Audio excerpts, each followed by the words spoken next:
And my husband's family banned me from the will reading. Their shock when they learned who really owned everything. Chapter 1. The Beginning of the End. I remember the day Marcus died as if it were yesterday. Rain hammered against the hospital windows, creating a haunting melody that seemed to echo the somber mood inside the sterile room. His hand, once strong and capable, felt fragile in mine. The machines beeped steadily, counting down the final moments of our 15 years together. "Eleanor," he whispered, his voice barely audible above the storm outside. "Promise me something." I leaned closer, my tears falling onto our intertwined fingers. "Anything. Let them think they've won. Just for a little while."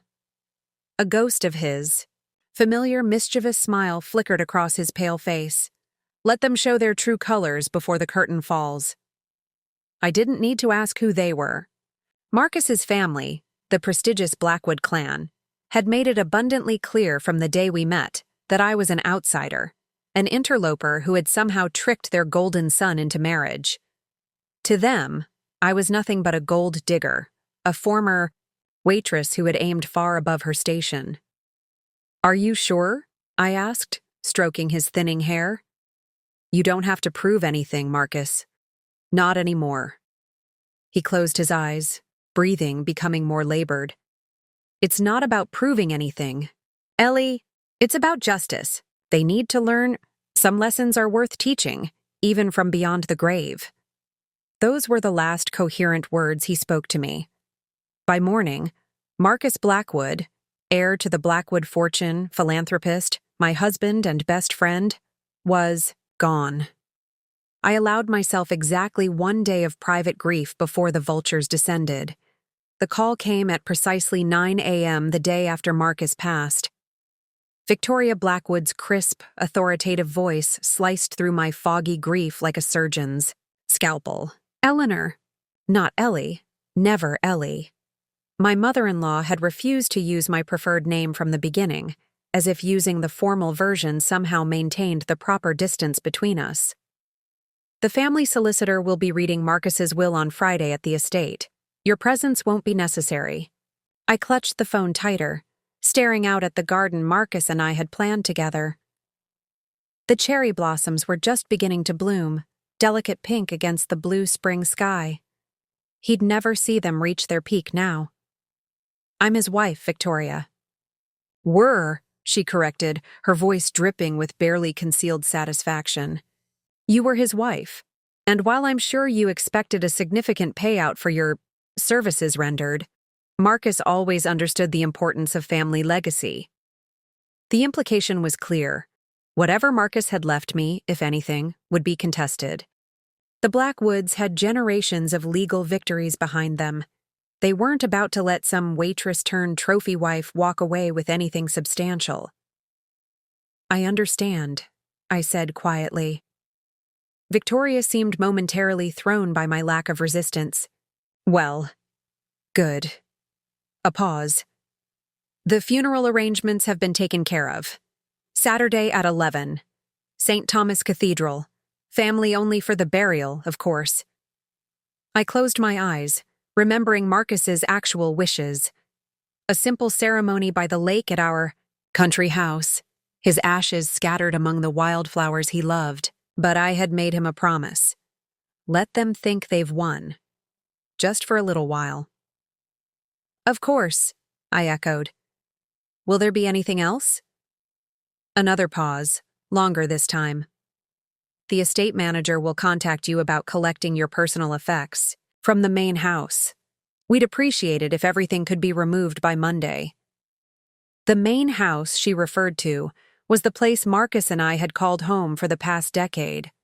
The place where we had weathered storms, celebrated triumphs, and built a life together. And now I was being evicted. Not even granted the traditional mourning period before being tossed aside. "Goodbye, Victoria," I said, and hung up before she could hear the tremor in my voice. I stood in the kitchen of what had been our home, sunlight streaming through large windows that overlooked the meticulously maintained grounds. This house had never been just a symbol of wealth to Marcus.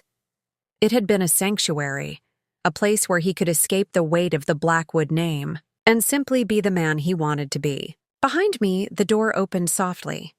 I didn't need to turn around to know who it was. They're really throwing you out, aren't they? Sophia, Marcus's younger sister and the only Blackwood who had ever shown me genuine kindness, leaned against the doorframe, her eyes red-rimmed from crying. Your mother works quickly, I replied, attempting a smile that didn't quite reach my eyes. Sophia crossed the room and wrapped me in a fierce hug. At 29, she was 10 years younger than Marcus and had always looked up to her big brother with unabashed adoration. His death had hit her hard. This is wrong, she whispered fiercely. Marcus would hate this. I patted her back soothingly. It's just a house, Soph. She pulled back, eyes flashing with the trademark Blackwood intensity. It's not just the house, and you know it. It's everything. The way they're treating you, shutting you out of the will reading, the funeral arrangements that Marcus would absolutely despise.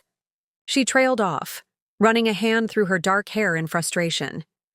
I don't understand why you're not fighting this. I turned away, focusing on the cherry trees outside. Sometimes the best response is no response at all.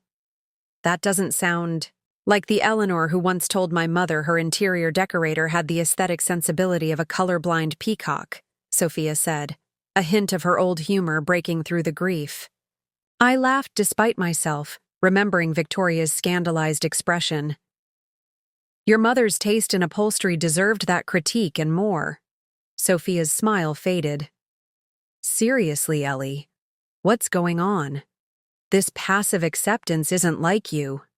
For a moment, I considered telling her everything, about Marcus's final request, about the plans we had made together when it became clear his illness was terminal.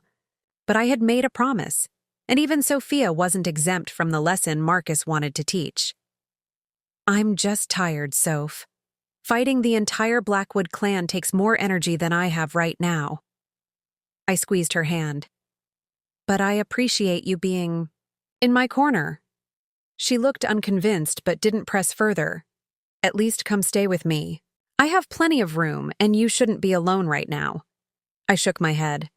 I have somewhere to go. Don't worry about me. Where? Back to that tiny apartment in Brooklyn? Her voice held no judgment, only concern. Something like that, I answered vaguely. I'll be fine, Sophia. Really. She sighed, recognizing the stubborn set of my jaw that meant the discussion was closed. At least let me help you pack. That would be nice, I conceded, though there's surprisingly little I actually want to take. As we moved through the house, carefully selecting items that held sentimental rather than monetary value, I felt Marcus's absence like a physical ache. Every room held memories.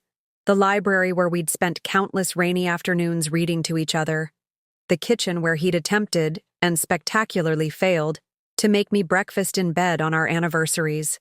The sunroom where he'd first told me about his diagnosis 2 years ago. You're not taking any of the art?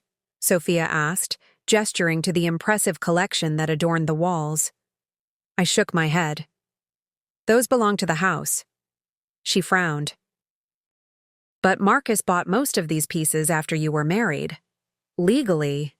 I know what's legally mine, Sophia, I interrupted gently. But some battles aren't worth fighting. By evening, I had packed just 3 suitcases and a small box of keepsakes.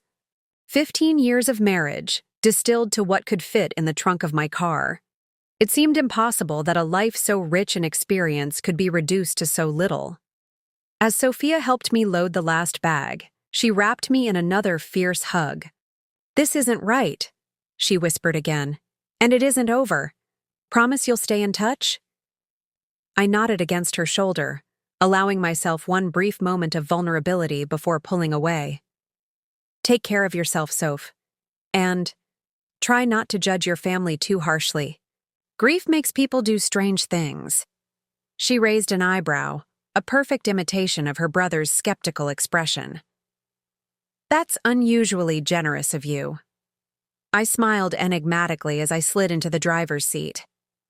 "Let's just say Marcus taught me a thing or two about playing the long game." As I drove away from the estate, I caught a glimpse of Victoria watching from an upstairs window, her expression unreadable in the gathering dusk. I wondered what she felt, looking down at the woman she had always considered beneath her son. Triumph? Relief? Or perhaps, somewhere deep in that calculating heart, a flicker of doubt. Let them think they've won, just for a little while. Marcus's words echoed in my mind as I turned onto the main road, leaving behind the only home we had shared. What the Blackwoods didn't know, what they couldn't possibly imagine, was that this departure was not an end, but a beginning. The game was just getting started. Chapter 2. The Other Life. The cabin sat nestled among towering pines, its weathered exterior blending harmoniously with the surrounding forest. To most people, it would appear modest, perhaps even rustic. Nothing like the opulent Blackwood estate with its manicured lawns and marble columns. But to Marcus and me, this secluded property 3 hours north of the city had always represented something far more valuable than ostentatious displays of wealth: freedom. I pulled onto the gravel driveway as the last light of day filtered through the trees. This place had been our secret, purchased under a shell company early in our marriage.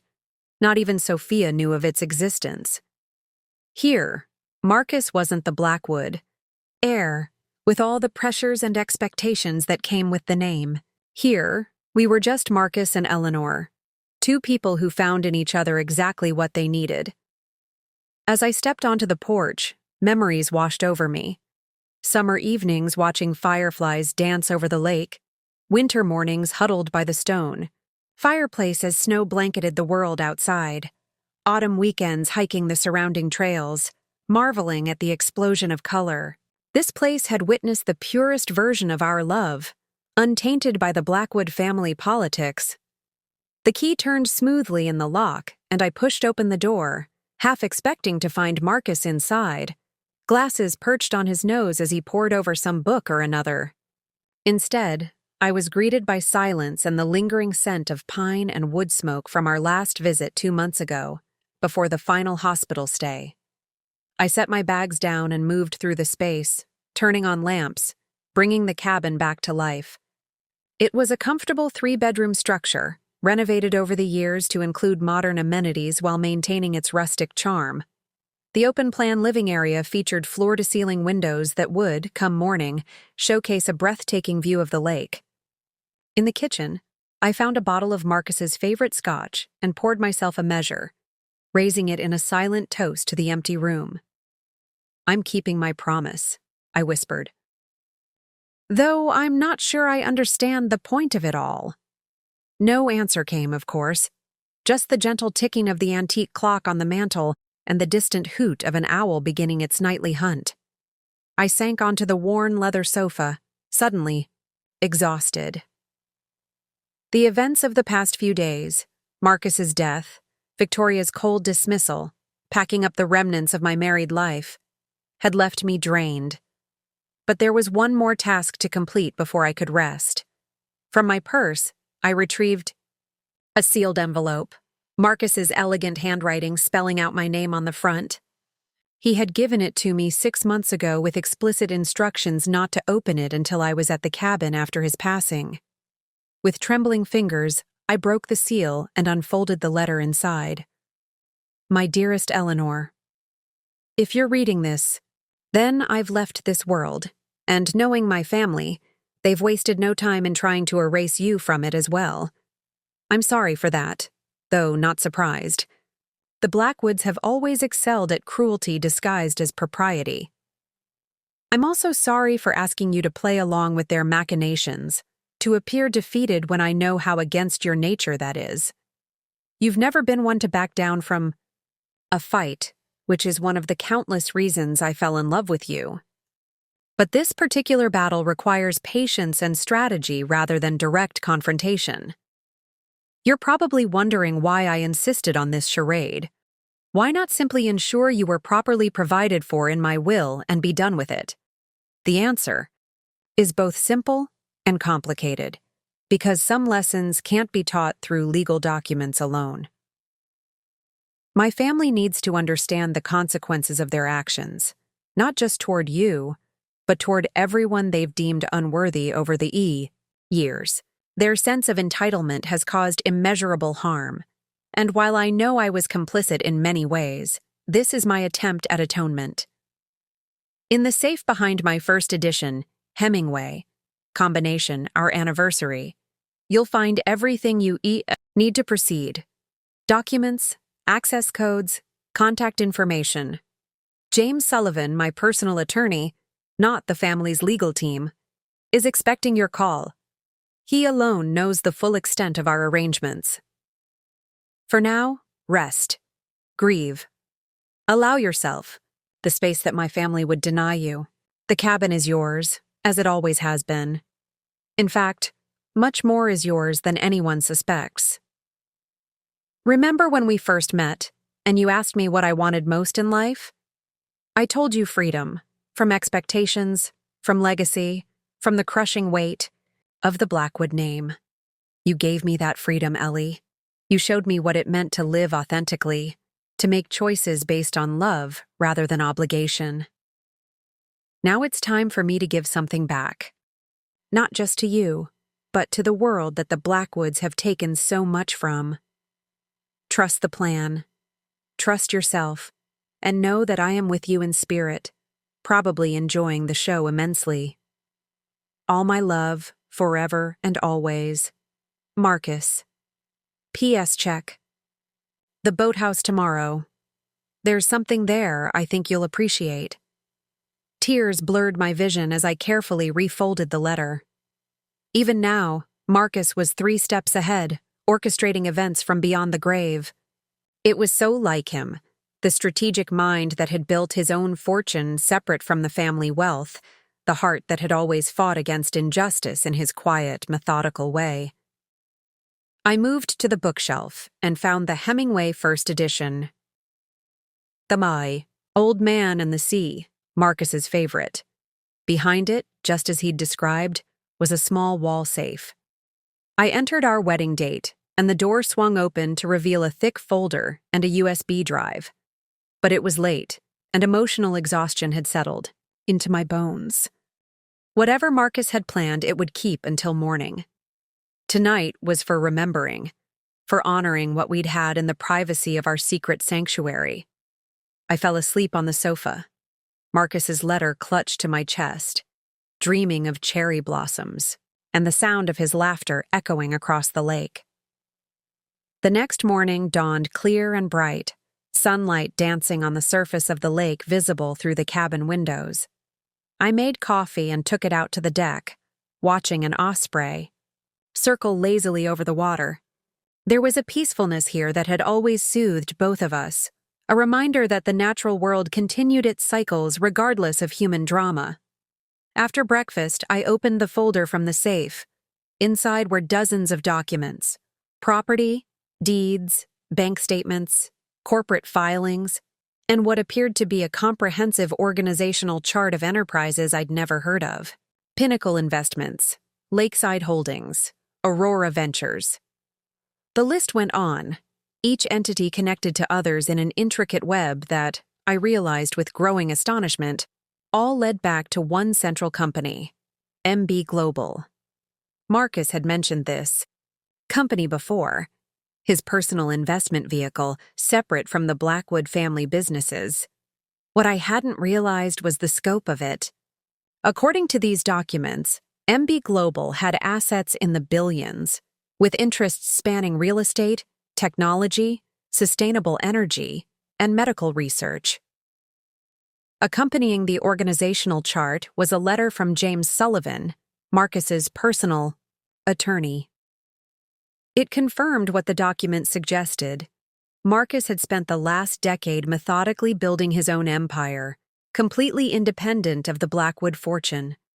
An empire that, according to the paperwork, now belonged entirely to me, but there was more. A separate section of the folder contained information about the Blackwood family businesses.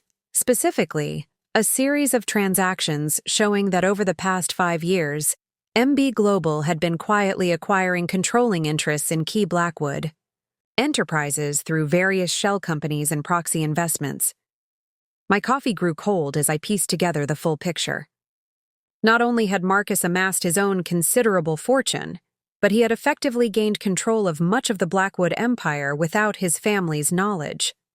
They believed they were banning the widow from the will reading, when in reality, that widow now controlled their livelihood. The irony was almost too perfect. The USB drive contained similar information in digital form, along with personal messages from Marcus, video recordings he'd made in his final months. I wasn't ready to watch those yet. The sound of his voice, knowing he was gone, it would break me all over again. Instead, I turned my attention to his postscript about the boathouse. Slipping on a light jacket against the morning chill, I made my way down the path that led to the shore. The boathouse was a simple structure, housing a sleek speedboat we'd used for summer outings on the lake. But when I opened the door, it wasn't the boat that caught my attention. Parked beside it was a gleaming vintage motorcycle, a 1964 Triumph Bonneville, meticulously restored. A note was taped to the seat. For new beginnings and open roads. You once told me you'd always wanted to learn to ride. Now's your chance. Lessons arranged with Dave at Lakeview Motors whenever you're ready. Live freely, Ellie. M. A startled laugh escaped me, echoing in the wooden structure. Of all the things, a motorcycle. I'd mentioned this dream once, years ago, after we'd seen an old Steve McQueen movie. I hadn't thought he'd even remembered. That was Marcus. Always listening, always planning thoughtful gestures that showed how deeply he understood the people he loved. I ran my hand over the polished chrome, imagining myself on open country roads, wind in my hair, completely unrecognizable to anyone who knew Eleanor Blackwood, the sophisticated art consultant and wife of a financial magnate. This was a gift of reinvention, of the freedom to define myself on my own terms.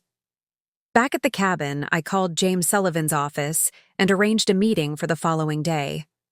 Then I spent hours studying the documents Marcus had left, familiarizing myself with the empire I had unexpectedly inherited. By evening, I had begun to understand not just what Marcus had built, but why. Each of his companies had a purpose beyond profit. The sustainable energy ventures funded research into clean water solutions for developing nations. The real estate holdings included affordable housing initiatives in urban centers. The medical research was focused on rare diseases, including the one that had ultimately taken his life. This wasn't just wealth, it was a legacy of meaning, a fortune built with purpose. And now it was my responsibility. As the sun set over the lake, casting golden light across the water, I poured another measure of scotch and raised it to the empty chair beside me. I don't know if I'm up to this task, I admitted to the gathering darkness. But I'll try to make you proud. The only response was the gentle lapping of waves against the shore and the rustling of leaves in the evening breeze. Yet somehow, I felt less alone than I had all day. Tomorrow would bring meetings with attorneys and financial advisors, the beginning of my education in managing the vast holdings Marcus had entrusted to me. But tonight was for quiet reflection, for processing the magnitude of what lay ahead, and for planning how best to honor Marcus's final request, to let the Blackwoods learn, in the most dramatic way possible, exactly who now held the reins to their precious dynasty. Chapter 3. The Education of Eleanor Blackwood. James Sullivan's office occupied the entire top floor of a sleek midtown building. Unlike the wood-paneled, old-money aesthetic of the Blackwood family lawyers, Sullivan's space was modern and minimalist, with floor-to-ceiling windows offering panoramic views of the city. The man himself rose from behind a glass desk as his assistant showed me in. In his mid-50s, with salt and pepper hair and keen eyes behind stylish frames, Sullivan emanated quiet competence rather than intimidating authority. "Mrs. Blackwood," he extended his hand. "I've been looking forward to meeting you in person, though I wish it were under better circumstances." "Please, call me Eleanor," I said, taking the offered seat. "Or Ellie. Mrs. Blackwood makes me feel like I'm being summoned to the principal's office." A smile flickered across his face. "Ellie it is. Marcus spoke of you often and with great admiration." "You knew him well?" I asked, realizing how little I knew about the relationship between my husband and this man who apparently held the keys to his secret financial kingdom. 20 years, Sullivan confirmed, settling back into his chair. "We were roommates at Princeton before I went on to law school. When he decided to create financial structures separate from the family holdings, I was his first call. I studied him with new interest. And the Blackwoods never knew about your connection. They knew we were acquainted, but not the extent of our professional relationship. Marcus was quite deliberate about keeping certain aspects of his life compartmentalized." He leaned forward. "I've reviewed the documents he left for you at the cabin. I assume you have questions." "About 1,000, I admitted. Starting with, is this real? The scope of these holdings. It seems impossible that he built all this without his family knowing." Sullivan nodded. "It's very real, and while the total value might seem surprising, the method was actually quite straightforward. Marcus began with his personal inheritance from his grandfather, substantial, but not extraordinary by Blackwood standards. He invested it exceptionally well, focusing on emerging technologies and sustainable industries long before they became fashionable. He tapped a few keys on his computer, turning the monitor so I could see a graph charting the growth of MB Global over the past 15 years. The trajectory was remarkable, steady at first, then increasingly steep. The real genius, Sullivan continued, was how he structured everything. Multiple layers of corporations, strategic use of international banking laws, and a careful selection of trustworthy partners who valued discretion. The Blackwoods were so convinced of Marcus's loyalty to family interests that they never bothered to look closely at his personal ventures. And the Blackwood companies? The documents suggest Marcus gained controlling interest in many of them. Sullivan's expression turned admiring. His masterpiece. Over the past 5 years, MB Global created a series of investment vehicles that gradually acquired shares in key Blackwood enterprises. Nothing directly traceable, always through intermediaries and minority positions that individually seemed insignificant. Until they weren't, I finished, understanding dawning. Precisely.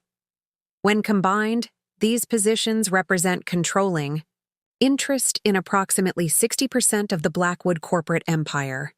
He paused, allowing the magnitude of this to sink in. And as of Marcus's death, every single one of those interests transferred to you. I stood, moving to the window to gaze out at the city skyline. The implications were staggering.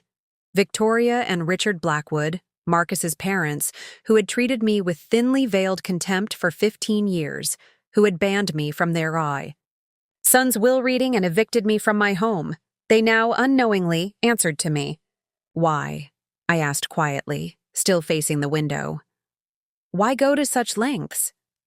I heard Sullivan shift in his chair. "That's a question only Marcus could fully answer. But from our conversations, I gathered it was about more than just securing your future. It was about correction, addressing what he saw as a fundamental imbalance of power and privilege that had persisted in his family for generations." I turned back to face him. He called it atonement in his letter. Sullivan nodded solemnly. Marcus was deeply troubled by aspects of the Blackwood legacy, the environmental impacts of some of their earlier industrial ventures, their treatment of workers, their political influence. He believed great wealth carried great responsibility, a perspective his family never shared. "And now that responsibility falls to me," I said, returning to my seat. I'm not sure I'm qualified for this. I was an art consultant before I met Marcus. My financial experience is limited to managing household accounts and my modest consulting business. Which is exactly why Marcus arranged for a transition team, Sullivan replied smoothly. I've assembled experts in each relevant field who can guide you through the complexities of these holdings until you feel comfortable making decisions independently. He handed me a leather portfolio containing profiles of financial advisors, corporate attorneys, sustainability experts, and investment managers, all apparently vetted by Marcus himself. Additionally, Sullivan continued, Marcus left specific instructions regarding the revelation of your new position to the Blackwood family. This caught my attention. What kind of instructions? Sullivan's professional demeanor cracked slightly, revealing a glimmer of mischief that reminded me of Marcus. Rather theatrical ones, actually. It seems your husband wanted his family to experience maximum dramatic impact when learning of their changed circumstances. He outlined the plan Marcus had devised, a plan so perfectly calibrated to the Blackwood family psychology that I couldn't help but laugh despite the solemnity of the situation. The will reading is scheduled for tomorrow, Sullivan noted. According to Marcus's instructions, we should allow that to proceed without intervention. The family attorney has only the official Blackwood will to present, a document that, while ensuring you receive the legal minimum required by state law, largely divides the apparent Blackwood assets among family members. Let them think they've won, I murmured, echoing Marcus's final words to me. Exactly. Then, 1 week later, we reveal the truth at the Blackwood Enterprises quarterly board meeting. Sullivan checked his calendar. That would be next Friday at 2 p.m. I considered this timeline. The funeral is tomorrow. How does that factor in? Marcus suggested you maintain a low profile. Attend but remain dignified and reserved. Give no indication of what's coming. He hesitated. He was quite specific about wanting them to underestimate you until the last possible moment. Of course, he was. Marcus had always appreciated the power of strategic surprise. It was what had made him so successful in business. Now he was applying that same principle from beyond the grave. There's one more thing, Sullivan added, reaching into his desk drawer. He withdrew a small velvet box and handed it to me. Marcus wanted you to have this today. Inside was a platinum necklace with a simple pendant, a key inlaid with tiny diamonds. It's symbolic, Sullivan explained, though it also happens to be the actual key to his private office at Blackwood Tower, a space his family never enters. You'll find additional materials there that he thought might be useful. I fastened the necklace around my neck, feeling the weight of the key against my skin. More than jewelry, it represented access to spaces, to information, to power that had previously been hidden from me. Our meeting continued for several hours as Sullivan walked me through the immediate steps I would need to take as the new, controlling interest in both MB Global and, by extension, Blackwood Enterprises. By the time we finished, afternoon had faded into evening, and my head was swimming with information about shareholder agreements, voting rights, and corporate governance structures. This is just the beginning, Sullivan said as we concluded. You have time to learn, to decide how you want to proceed. Marcus built all of this for you, but what you do with it is entirely your choice. As I left his office, those words echoed in my mind. Choice. That's what Marcus had given me, not just wealth or power, but the freedom to choose my path forward. Whether that meant continuing his vision, charting my own course, or walking away entirely, the decision was now mine. The irony wasn't lost on me. The Blackwoods had always seen me as someone who had married Marcus for his money, who had somehow trapped their golden son. Yet Marcus had known the truth. I had fallen in love with the man who brought me coffee in bed and quoted obscure poetry, who listened intently when I spoke about art, and whose eyes lit up when discussing the future we would build together. This I, Money had always been incidental to what we shared. And now here I was, thrust into a position of immense financial power I had never sought or expected. As my car navigated the evening traffic back toward the cabin, I fingered the key pendant around my neck. Tomorrow would bring the funeral, a public performance of grief by a family who had never truly appreciated the remarkable man they had lost. And after that, the will reading that I had been explicitly excluded from. Let them have their moment of perceived victory, I thought. Marcus had asked for patience, for allowing events to unfold according to his careful design. The least I could do was honor that request. Besides, the idea of Victoria Blackwood's face when she discovered who really controlled the family fortune was almost worth the wait. Chapter 4. Ashes and Diamonds. St. Thomas Cathedral loomed against the gray morning sky, its Gothic spires reaching toward heaven as if trying to close the distance between earth and whatever lay beyond. I sat in my car across the street, watching. The Blackwood family arrive in a procession of sleek black vehicles, their expressions appropriately somber as they greeted each other with restrained embraces. The funeral of Marcus Blackwood, heir to one of the city's oldest fortunes, had attracted exactly the crowd one would expect: business associates, political connections, social peers, people who had known his name and position rather than his heart or mind. The cathedral steps were crowded with dark suits and dresses, a sea of expensive grief. I adjusted the simple black dress I had chosen, elegant but understated, absent of the designer labels and statement jewelry the Blackwood women favored. Around my neck, the key pendant Marcus had left me rested against my skin, hidden beneath the high neckline. My wedding ring remained on my finger, a simple platinum band that Marcus had insisted on despite his mother's horror at its lack of ostentation. "Ready?" came a voice beside me. James Sullivan had offered to accompany me, understanding that facing the Blackwood clan alone at Marcus's funeral would be a unique form of psychological warfare. I had accepted gratefully. "As I'll ever be," I replied, taking a deep breath. "Remember, we're just observers today." Sullivan nodded, his expression professional but kind.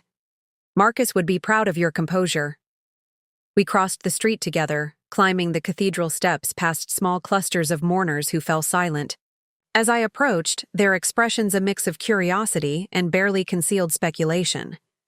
I recognized several of Victoria's social circle, women who had always regarded me with the same thinly veiled disdain as my mother-in-law. Today, their looks held something new, satisfaction at what they perceived as my fall from grace.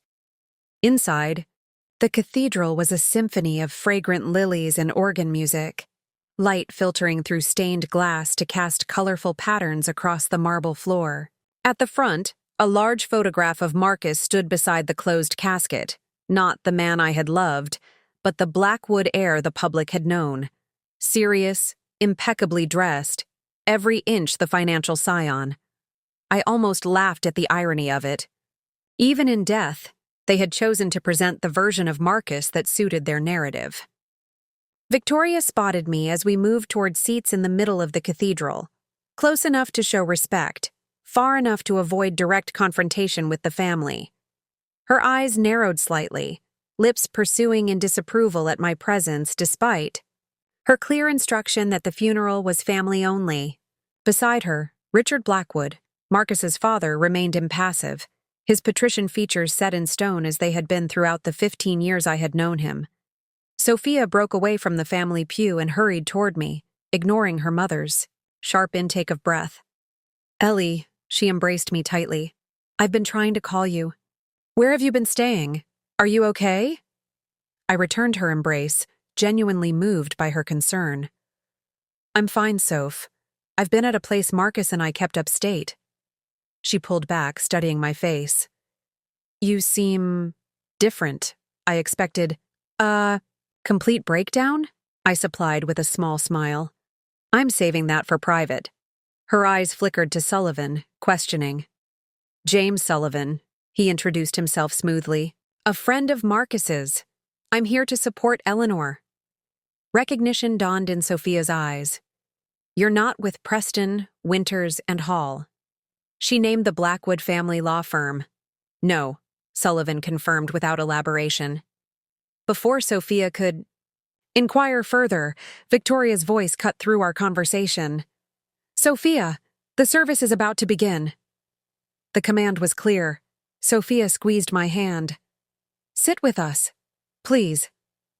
I glanced toward the front pew where Victoria and Richard waited, their expressions making it abundantly clear that I was not welcome in the family section.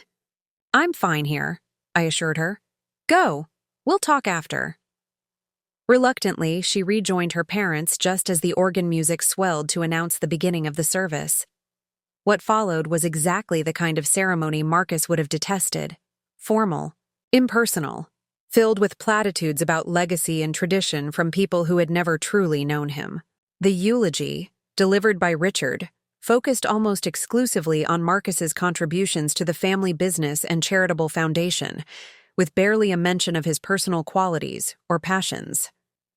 I remained still and composed throughout, even as anger simmered beneath my calm exterior.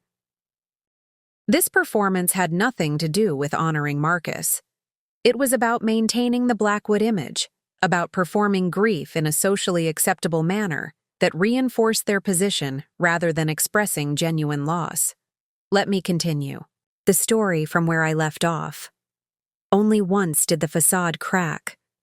When Sophia delivered her own brief eulogy, her voice broke as she described her brother's kindness, his wry humor, his passion for books and art and nature, the Marcus I had known and loved.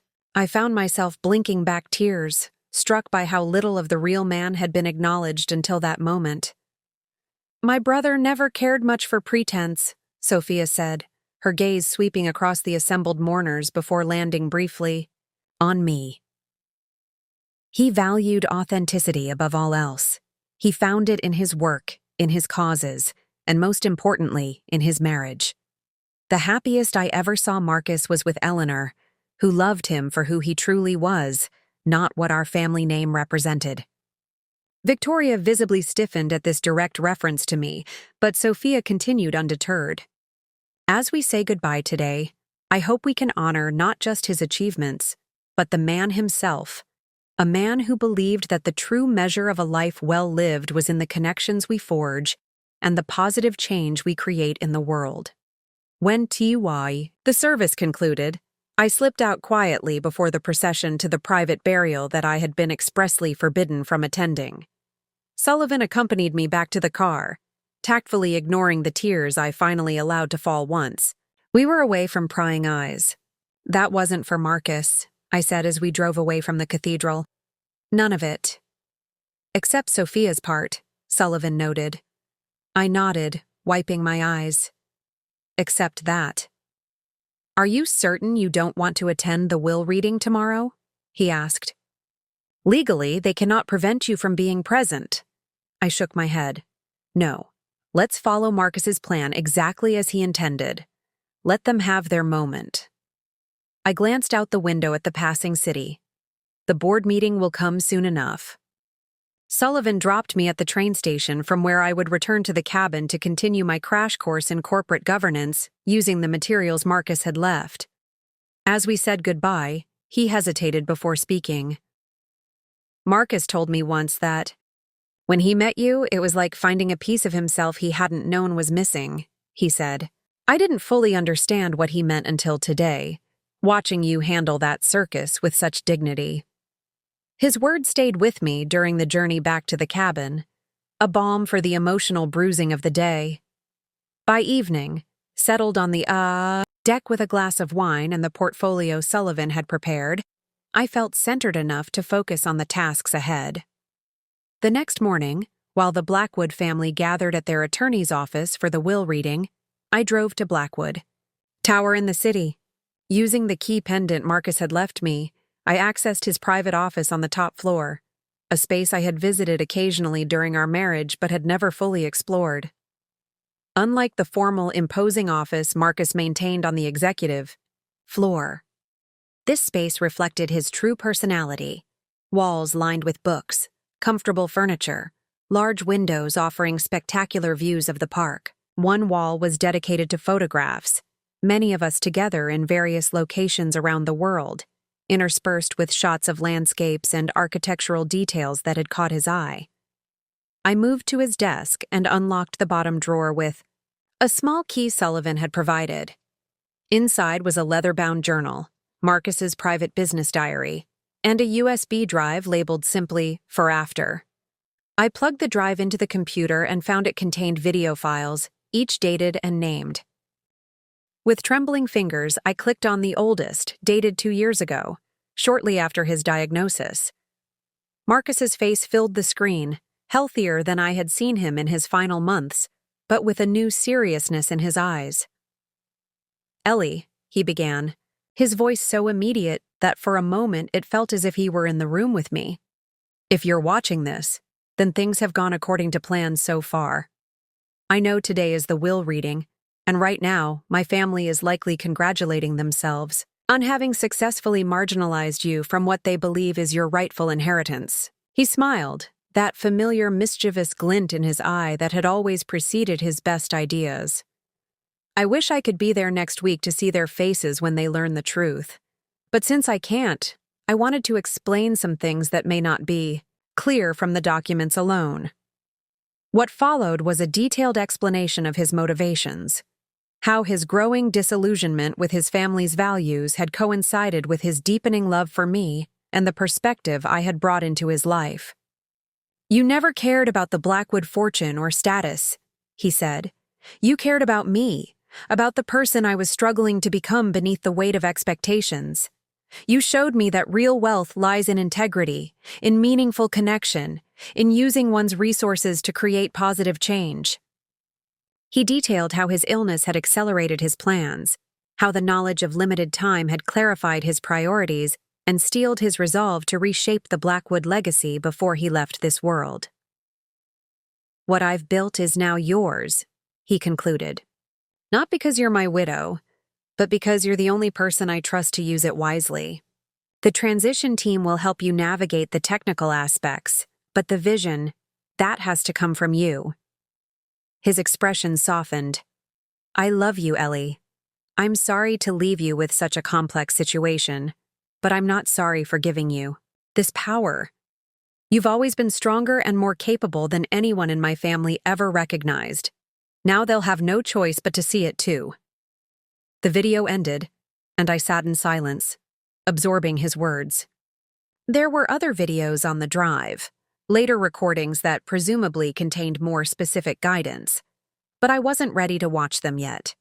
For now, this first message was enough. Confirmation that I was following the path he had envisioned, that I was honoring his final wishes by allowing events to unfold according to his design. I spent several hours in that office, reviewing documents and familiarizing myself with the space that would soon become my operational headquarters. When I finally left, I carried with me Marcus's journal and a newfound clarity about the role I was about to assume. As expected, my phone rang that evening, Sophia calling as soon as the will reading had concluded. "They're despicable," she said without preamble, her voice tight with anger. "Absolutely despicable. I take it the will reading went as expected?" I kept my tone neutral. "Worse," she spat. "They've essentially written you out entirely. The bare legal minimum, Ellie. A pittance compared to what you should have received as his wife." Mother looked positively triumphant. I made a non-committal sound. "I'm not surprised, Soph." "Well, I'm furious. Marcus would never have wanted this. There must be something we can do, some way to contest it. I told them as much, but they just dismissed me. Dad actually patted my head like I was still 10 years old." The outrage in her voice was palpable. "Thank you for standing up for me," I said sincerely. "But honestly, I'm okay.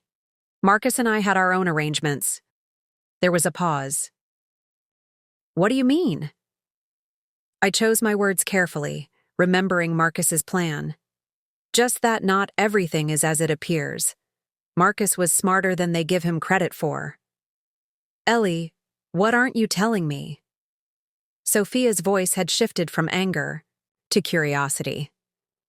"Let's talk next week," I suggested, after the dust has settled a bit.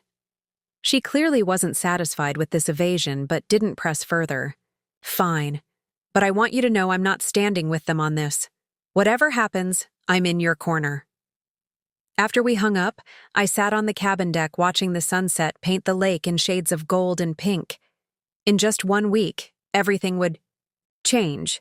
Not just for me, but for the entire Blackwood family.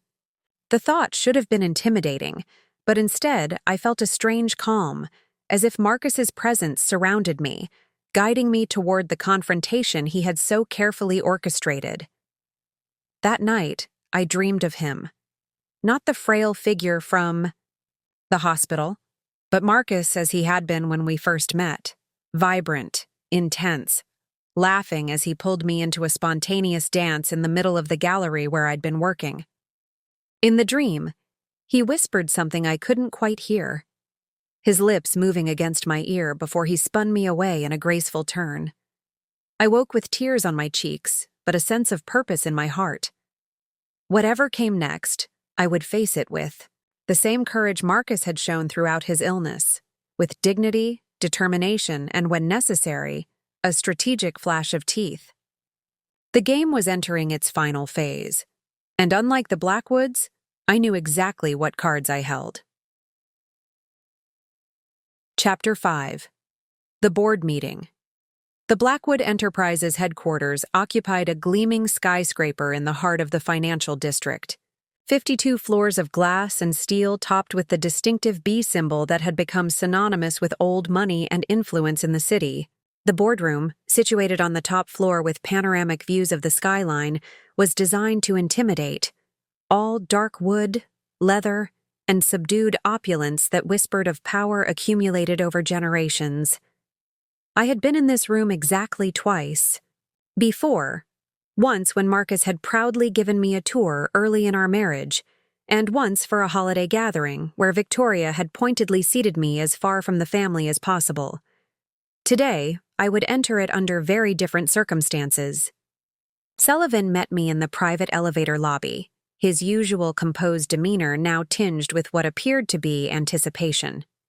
Beside him stood Nora Chen, the brilliant corporate strategist who headed Marcus's transition team, her sharp eyes missing, nothing as she gave me a quick once-over. "You look perfect," she approved, nodding at my outfit, a tailored charcoal suit that projected quiet authority without flashiness. I had foregone ostentatious jewelry, wearing only my wedding band, and the key pendant, now displayed openly around my neck. "Are you ready?" Sullivan asked. "The board is assembled, along with the family. Richard is currently reviewing quarterly results, which means our entrance will interrupt his presentation." Marcus would have loved that timing, I noted with a small smile. Nora handed me a slim leather portfolio. "Everything you need is in here, including the certified documentation of your controlling interest. We've also prepared a brief presentation outlining the new corporate structure, which I can walk them through once the initial adjustment period has passed." The diplomatic phrasing made me laugh despite the tension of the moment. "You mean once they've finished shouting?" She allowed herself a brief smile. "Precisely." Sullivan checked his watch. "It's time. Remember, you have every legal right to be in that room. No matter what they say, that fact is incontrovertible." I took a deep breath, centering myself. For a moment I closed my eyes, picturing Marcus as he had been in my dream, strong, confident, encouraging. Then I nodded to Sullivan. "Let's proceed." We entered the boardroom through the massive double doors at exactly 2:15 p.m., 15 minutes, after the meeting had begun, ensuring that everyone was present and engaged. The effect was immediate and dramatic. Richard Blackwood, standing at the head of the table mid-sentence, faltered as his eyes locked on me. Around the long table, a dozen board members turned in their seats, expressions ranging from confusion to alarm. Victoria, seated at Richard's right hand, was the first to recover. "Eleanor," she said, her voice glacial, This is a private board meeting. I'm afraid you've been misinformed about your invitation. I smiled pleasantly as I moved toward the table, Sullivan and Nora flanking me. No misinformation, Victoria. I'm exactly where I'm meant to be. Richard's face darkened. If this is some misguided attempt to disrupt proceedings out of spite— Not spite, Richard, I interrupted smoothly. Responsibility. As the controlling shareholder of Blackwood Enterprises, I have not only the right, but the obligation to attend board meetings. A beat of stunned silence followed this pronouncement, broken by a short, incredulous laugh from Philip Blackwood, Marcus's cousin and the family's legal representative. Controlling shareholder? That's absurd. The Blackwood family holdings are divided among family trusts as they have been for generations. As was confirmed at the will reading, your interest is minimal. Sullivan stepped forward, placing a document on the table. If I may, this certification confirms that Eleanor Blackwood, through direct and indirect holdings, controls 60.4% of Blackwood Enterprises' voting shares as of last week. Board members began murmuring among themselves, several reaching for the document to examine it. Victoria remained frozen, her perfect posture now rigid with tension. This is impossible, Richard declared, though uncertainty had crept into his authoritative tone. Our family controls the majority interest. It's been that way for over a century. Nora spoke up, her crisp, professional voice cutting through the growing confusion. Through a series of strategic acquisitions executed over the past 5 years, MB Global has assembled a controlling position in Blackwood Enterprises via multiple investment vehicles. Upon Marcus Blackwood's death, ownership of MB Global transferred in its entirety to Eleanor Blackwood, as specified in legal documents executed well before his illness. MB Global? Victoria repeated, the name clearly unfamiliar to her. Marcus, Blackwood Global, I clarified. My husband's personal investment company. Richard had gone pale, his fingers gripping the edge of the table. Marcus would never have done this. He understood the importance of keeping control within the bloodline. I met his gaze steadily. Marcus understood many things, Richard, including the difference between inheritance and merit. At the far end of the table, I noticed Sophia watching the proceedings with wide eyes, her expression transforming from shock to something that looked remarkably like delight. One of the board members, an elderly man who had been a friend of Marcus's grandfather, cleared his throat. Mrs. Blackwood, assuming these documents are legitimate, and they appear to be, what exactly are your intentions regarding the company? A fair question, and one I had prepared for. My immediate intention is to ensure continuity of operations while conducting a comprehensive review of all business units and practices. Contrary to what some might fear, I have no desire to dismantle what generations of Blackwoods have built. I paused, letting my gaze travel around the table. However, I do believe in accountability and progressive business practices. Changes will come, but they will be strategic and measured. Victoria had recovered enough to find her voice, though it trembled slightly with barely contained fury. This is preposterous. You know nothing about running a company of this magnitude. You were an art consultant before you married into this family, hardly qualification for corporate leadership. It was the attack I had anticipated, the most obvious angle of undermining my authority. I smiled, utterly unfazed. You're absolutely right, Victoria. My background is in art, not business, which is why Marcus assembled this. I gestured to Nora, who distributed folders to each board member. Inside, you'll find the structure and credentials of the transition team that will guide Blackwood Enterprises through this period of change. Experts in finance, sustainable, business practices, corporate governance, and strategic innovation, all personally selected by Marcus to ensure his vision continues. Philip Blackwood, who had been rapidly flipping through the documents, looked up with narrowed eyes. This has been in planning for years. Yes, I acknowledged simply. Marcus was always a long-term thinker. Richard, who had remained ominously silent during this exchange, suddenly slammed his hand on the table. "I will not stand for this coup. The family will contest these documents. We will fight this in court." Sullivan stepped forward again. "You are, of course, entitled to pursue legal action, Mr. Blackwood. However, I can assure you that every aspect of this transition has been meticulously documented and executed in full compliance with corporate law. Marcus anticipated potential challenges and prepared accordingly." A heavy silence fell over the room as the reality of the situation began to sink in. Several board members were already examining the transition plan with expressions of reluctant admiration. Victoria's face had lost all color, her perfectly manicured nails digging into the leather armrests of her chair. "Perhaps," suggested one of the independent directors cautiously, "we should adjourn to consider these developments and reconvene once everyone has had time to review the documentation thoroughly." I nodded. "A reasonable suggestion. I propose we reconvene on Monday morning. In the meantime, I'll be working from Marcus's private office on this floor. My door is open to any board member who wishes to discuss the path forward constructively." Richard appeared about to object, but Philip placed a restraining hand on his arm, murmuring something that made the older man subside, though the fury in his eyes remained undiminished. As the board members filed out, many casting uncertain glances between me and the Blackwood family, Sophia approached, barely containing her excitement.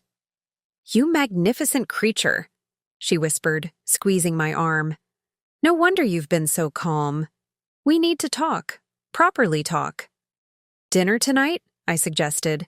"The usual place at 7. She nodded and followed her parents, who exited without another word or glance in my direction, their stiff posture communicating volumes about the storm I could expect once they had regrouped. When the room had emptied except for Sullivan, Nora, and myself, I finally allowed my shoulders to relax, exhaling slowly. "That went pretty much as expected," Sullivan observed, gathering up the remaining documents. "Richard and Victoria will not take this lying down," Nora warned. "They'll be gathering their legal team as we speak." I nodded, moving to the floor-to-ceiling, windows to gaze out at the city below. "Let them try. Marcus didn't leave anything to chance." "What's your next move?"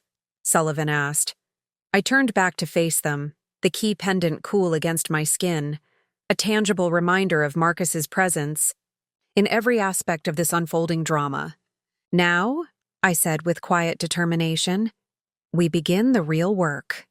The usual place where I met Sophia that evening was a small Italian restaurant in the village that Marcus and I had discovered years ago. A place so removed from the Blackwood social circle that we could relax and be ourselves without watchful eyes or society photographers. The owner, Giuseppe, greeted me with a warm embrace and whispered condolences before leading me to our regular corner table. Sophia arrived precisely at 7, her face flushed with excitement or exertion, possibly both. She slid into the seat across from me, immediately pouring herself a glass of the Barolo I had already ordered. "I have approximately 57 questions," she announced.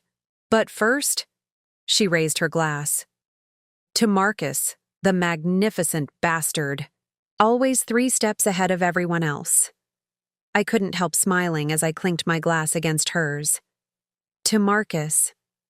After we had ordered, Sophia leaned forward, eyes bright with curiosity. "How long have you known about all of this?" "Since the day after he died," I admitted. "He left instructions at our cabin, the one your family never knew about." She shook her head in wonder. "The secret cabin, the secret company. All this time, he was building this parallel life." "Not parallel," I corrected gently. "Integrated. Everything Marcus did was connected by a central purpose. It just wasn't the purpose your parents assumed." Sophia sipped her wine thoughtfully. Mother is absolutely incandescent with rage. I've never seen her like this. Not even when Cousin Thomas married that showgirl in Vegas. She's already called 3 different law firms. I expected nothing less. "Dad is worryingly quiet. He's locked himself in his study with Philip. She studied me with newfound appreciation. You don't seem concerned. I shrugged slightly. Marcus prepared for every contingency, but more importantly, he was acting within his rights. The Blackwood family has always operated as if the company belongs exclusively to them. But legally, it's a corporation with shareholders. Marcus simply became the majority shareholder through legitimate means.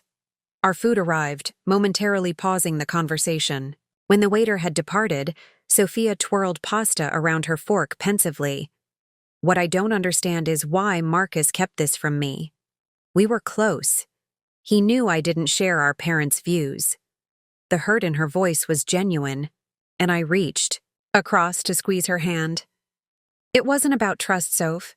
It was about protecting you from being caught in the middle. If you'd known, you would have been forced to either lie to your parents or betray Marcus's confidence. He wanted to spare you that conflict. She considered this, reluctantly nodding. That sounds like him, always trying to protect everyone. Except himself, I added softly. Sophia's expression sobered. What will you do now? With the company, I mean. It was the same question the board member had asked, but coming from Sophia, it carried different weight. She wasn't concerned about shareholder value or market position. She wanted to know if I would honor the brother she had admired. I'm going to fulfill Marcus's vision, I said simply. Clean energy investments, ethical labor practices, transparency in operations.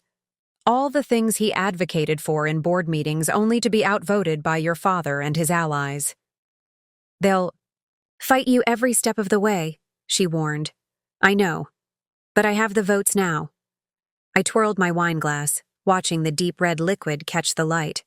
Marcus believed the Blackwood wealth could be a force for positive change without sacrificing profitability. I intend to prove him right. Sophia studied me with newfound respect. You really loved him, didn't you? Not the name, not the money. Him. With everything I had, I confirmed. Still do. She nodded, a decision seemingly made. Then I want to help. Whatever you need, inside information, family history, introduction to contacts who might be sympathetic to your changes. I'm in? I blinked, surprised by the offer. Are you sure? Your parents will see it as betrayal. Sophia laughed, the sound tinged with a bitterness I hadn't heard from her before. They've never approved of anything I've done anyway. My environmental law degree was a phase. My refusal to join the company was selfish rebellion. My sexuality is confusion. She shrugged. At least this way, my disappointment of a life might serve some purpose they can't ignore. For the first time, I truly understood why she and Marcus had been so close despite their age difference. They shared not just blood, but a fundamental understanding that privilege came with responsibility, a perspective that set them apart from the rest of their family. Marcus would be proud of you, I said quietly. She blinked rapidly, emotion, briefly overcoming her. He'd be proud of both of us. She raised her glass again. To making the Blackwood name mean something better than it has. As we finished dinner, Sophia provided valuable insights into the family dynamics I would be navigating in the coming weeks. Which board members might be persuadable, which family allies might be willing to defect once they saw which way the wind was blowing, which of Richard's business strategies were most vulnerable to scrutiny. By the time we parted with a tight hug on the sidewalk outside the restaurant, I felt more confident than ever about the path ahead. Marcus had given me the legal authority to enact change, but Sophia was offering something equally valuable: insider knowledge of the battlefield. The next morning, I arrived at Blackwood Tower early, settling into Marcus's private office before most employees had arrived. I spent an hour reviewing reports from the transition team before my first scheduled meeting, a private conversation, with Thomas Kent, the company's long-serving CFO. Kent had been loyal to the Blackwoods for decades, but according to Marcus's notes, He was a fundamentally ethical man who had grown increasingly uncomfortable with some of Richard's more aggressive tax strategies. If I could win his support, it would go a long way toward legitimizing my leadership in the eyes of the executive team. He arrived precisely on time, his expression carefully neutral as he took the seat I offered. "Mrs. Blackwood, this is certainly an unexpected turn of events." "For many people," I acknowledged. "Though not for Marcus. He planned this transition meticulously." Kent nodded slowly. "So it seems. I always knew he had his own ideas about the company's future, but I never imagined he would go to such lengths to ensure they came to fruition." I studied him, trying to gauge where his loyalties might fall in the coming power struggle. "You worked closely with Marcus on several initiatives that never received full board approval. The Sustainable Energy Investment Portfolio, the Worker Equity Program for the Manufacturing Division." "Yes," he confirmed cautiously. "They were sound proposals, financially speaking. Conservative in the short term, but with significant long-term benefits. Those initiatives will be my first priorities," I informed him, along with a comprehensive audit of the offshore structures Richard has been so fond of in recent years. If I had been hoping to shock him with this direct reference to the company's more questionable financial arrangements, I was disappointed. Kent merely nodded again, his expression thoughtful rather than defensive. "Those structures are legal, Mrs. Blackwood. Aggressive, perhaps, but within regulatory boundaries." "Legal isn't always ethical, Mr. Kent, and ethical is what Blackwood Enterprises will be under my leadership." I leaned forward slightly. "I need to know where you stand. Richard will be looking for allies in his attempt to undermine my authority. Are you one of them?" Kent didn't answer immediately, instead reaching into his briefcase to withdraw a folder which he placed on the desk between us.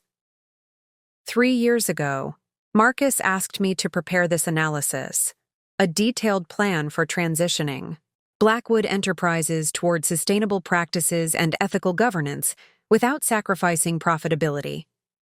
It would require initial investment and would temporarily reduce shareholder returns while new systems were implemented. He tapped the folder. Richard rejected it without even reading the full proposal, said it was idealistic nonsense that would weaken the company's market position. I opened the folder, scanning the first few pages of what appeared to be a comprehensive strategic overhaul. Exactly the kind of plan Marcus and I had discussed during late-night conversations about how the company could do better.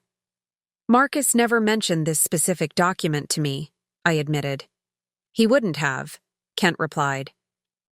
After Richard's reaction, he asked me to keep it between us.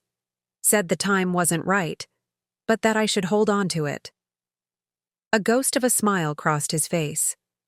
I believe the time he was waiting for has arrived. I felt a surge of gratitude toward Marcus for laying this groundwork, for identifying allies I might never have discovered on my own. "Does this answer your question about where I stand, Mrs. Blackwood?" Kent asked quietly. "It does," I replied, offering my hand. "And please, call me Eleanor." By mid-afternoon, I had conducted similar conversations with several key executives, gauging their reactions to the change in leadership and identifying potential allies and obstacles. As Sullivan had predicted, the company was already dividing into factions. Those loyal to Richard and the old guard, those cautiously open to my leadership, and a small but significant group who seemed actively enthusiastic about the direction I proposed. I was reviewing notes from these meetings when my phone rang, an unknown number that I almost ignored until instinct prompted me to answer. Eleanor Blackwood.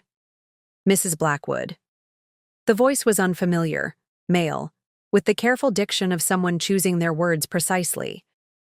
"My name is Harold Winters. I'm a senior partner at Preston Winters and Hall, the Blackwood family law firm." I straightened in my chair. "Mr. Winters, I'm surprised to hear from you directly. I would have expected communication through legal representatives. This is an unofficial conversation," he replied, a hint of discomfort in his tone. I've represented the Blackwood family for 30 years, and I feel a certain obligation to attempt resolution before matters escalate further. Translation. Richard had instructed him to feel me out, to assess whether I might be intimidated or bought off before formal legal proceedings began. I appreciate the call, I said neutrally, though I'm not sure what resolution you envision that honors my husband's clearly expressed wishes. A slight pause. Mrs. Blackwood, while the documentation your attorney presented appears legitimate, the manner in which control was obtained raises questions about Marcus's intentions. His illness may have affected his judgment in his final years. It was a despicable insinuation, but not an unexpected one. I kept my voice level with effort. Marcus began implementing this plan 5 years ago, Mr. Winters, well before his diagnosis. His mental acuity was never in question during that time, as board meeting minutes and business records will attest. Another pause, longer this time. Nevertheless, such a dramatic departure from family tradition suggests a decision made under duress or undue influence. The implication was clear. They would suggest I had somehow manipulated Marcus, exploited his illness to gain control of assets that should rightfully remain with blood relatives. Mr. Winters, I said, allowing an edge to enter my voice. Do you have children? The question seemed to startle him. Yes. 2 daughters. And if you discovered they were planning to waste your life's work and undermine your values after your death, would you not take steps to prevent that? That's hardly comparable. It's exactly comparable, I interrupted. Marcus saw clearly what his family intended. He acted accordingly, using legal means to ensure his legacy would be protected and directed according to his wishes. If the Blackwoods choose to challenge that in court, they will not only lose, but they will publicly expose family conflicts that I imagine they would prefer to keep private. Silence stretched between us. Finally, Winters cleared his throat. I see you've given this considerable thought. No, Mr. Winters. Marcus gave it considerable thought. I'm simply honoring his plans. After a few more minutes of carefully phrased legal posturing, the call ended without any resolution. Exactly as I had expected. Richard was testing the waters, looking for weaknesses. Finding none, the next move would likely be more aggressive. I called Sullivan immediately to brief him on the conversation. He wasn't surprised. Classic opening gambit, he confirmed. They'll probably follow up with a formal letter outlining potential claims, hoping to pressure you into a settlement negotiation. Which we will decline, I said firmly. Which we will decline, he agreed. Though you should be prepared for this to get ugly, Eleanor. Richard Blackwood has built his career on never backing down from a fight. I thought about the videos from Marcus I had yet to watch, about the journal entries detailing years of being overruled and undermined by his own father, about the vision he had entrusted to me with his dying breath. Neither have I replied, softly. He just doesn't know it yet. Chapter 6. Countermoves. The formal letter from Preston, Winters & Hall arrived the next morning via courier. 15 pages of legal intimidation thinly disguised as concerns about corporate governance and fiduciary responsibility. The document outlined potential claims challenging the validity of Marcus's actions, questioning the legitimacy of the share acquisitions, and even hinting at the possibility of a mental competency evaluation retroactively applied to Marcus's final years. Sullivan reviewed it over video call, his expression grim but unsurprised. Essentially what we expected. They're throwing everything at the wall to see what might stick. And will any of it? I asked, though I already knew the answer from Marcus's meticulous planning. No, but that's not really the point of this exercise. Sullivan adjusted his glasses thoughtfully. This is about intimidation, about making the fight seem so unpleasant and protracted that you'll consider a compromise. I glanced at the framed photo on my desk, Marcus and me on a hiking trail in Colorado, windswept and laughing, utterly content in each other's company. No amount of legal posturing could diminish the certainty I felt about honoring his wishes. Then they've miscalculated, I said simply. What's our response? Sullivan's smile held a hint of admiration. We have several options, actually. Marcus anticipated this reaction and prepared accordingly. Over the next hour, he outlined a comprehensive counter-strategy that demonstrated just how thoroughly Marcus had prepared for his family's resistance.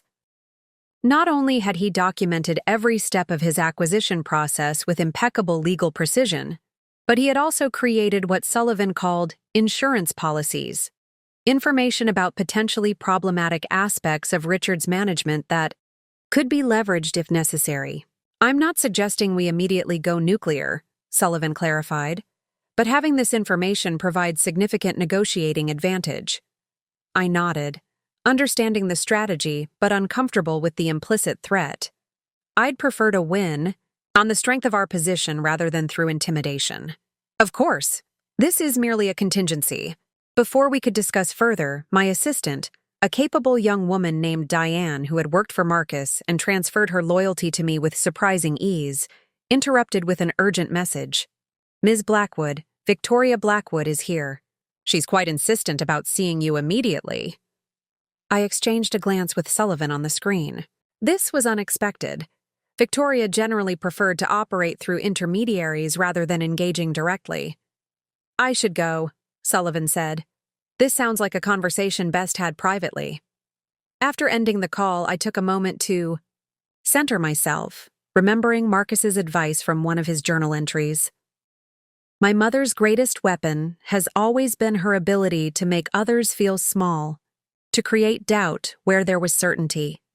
The antidote is simply to remember your own worth. Send her in, I instructed Diane, standing to greet my mother-in-law from a position of literal and figurative equality. Victoria entered like a queen granting an audience rather than requesting. Impeccably dressed in a tailored suit that probably cost more than most people's monthly salary. Her silver hair was perfectly coiffed, her posture ramrod straight, her expression a careful mask of dignified concern. Eleanor, she acknowledged with a slight nod. Thank you for seeing me without an appointment.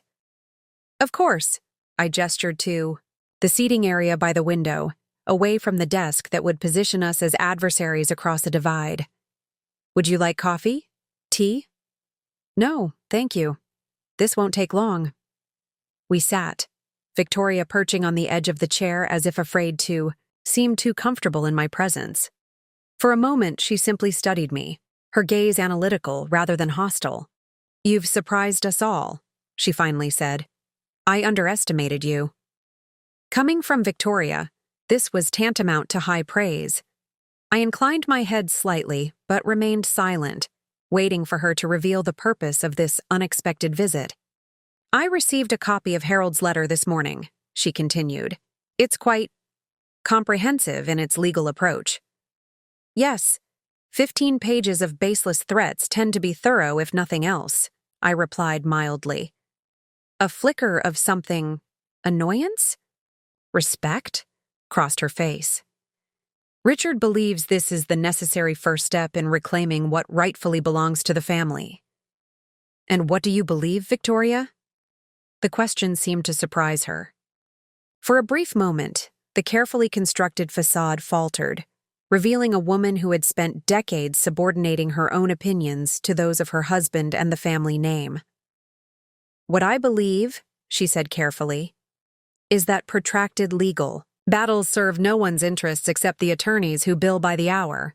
I leaned back slightly, reassessing the purpose of her visit. Are you here to negotiate, Victoria? The faintest smile touched her lips. I prefer to call it exploring mutually acceptable solutions. I wasn't aware there was anything to negotiate. Marcus left clear instructions about the future of the company. Victoria smoothed an invisible wrinkle from her skirt. Marcus was my son, Eleanor. Whatever differences we may have had, I knew him from his first breath.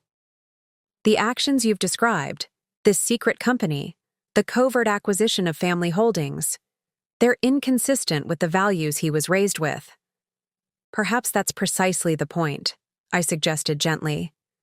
The values he was raised with weren't necessarily the values he chose to embrace as an adult.